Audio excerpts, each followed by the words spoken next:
BNP তারা শুরু থেকেই এই আন্দোলনটাকে বলছে এটা সাধারণ শিক্ষার্থীদের আন্দোলন, আমাদের নৈতিক সমর্থন আছে। তারা কখনোই বলে না এটা আমাদের আন্দোলন, এবং এটা তাদের আন্দোলন ছিলও না।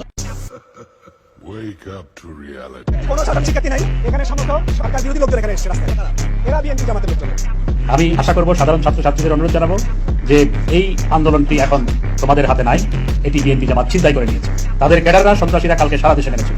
ছেলে যারা বা বহিরাগত এই আন্দোলন এখন 20% শিক্ষার্থী নাই, 80% শিক্ষার্থী ওরা ছাত্রদল শিবিরের। আমাদের কাছে তথ্য আছে পুরাতন ঢাকা যারা বিএনপি নেতা তারা প্রতিদিন 5000 করে লোকজন এই আন্দোলনে পাঠায়।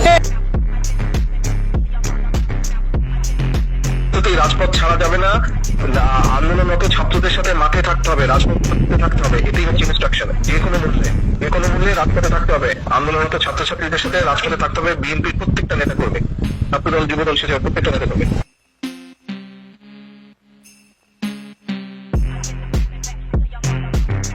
তারেক রহমানকে নিয়ে সমালোচনা করছে, মানে ক্ষমতায় বসার জন্য বসে আছে। এগুলো তারেক রহমান কি করেছে সেটা আমি জানি।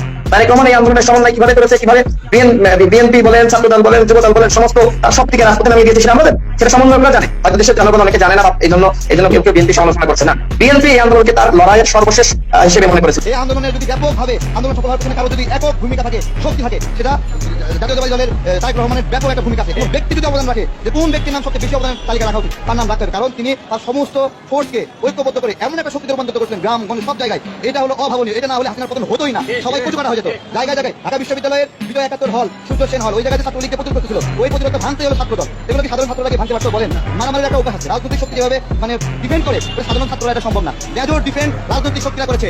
আমাদের সাথে এই আন্দোলনের প্রধান নায়ক, আমি তাকে বিশেষভাবে ধন্যবাদ জানাচ্ছি। জনাব তারেক রহমান আজকে সংযুক্ত হয়েছে। তিনি দূরে থেকেও জাতিকে আমি বলবো অত্যন্ত বুদ্ধিভিত্তিকভাবে এবং সফলভাবে নেতৃত্ব দিয়েছেন।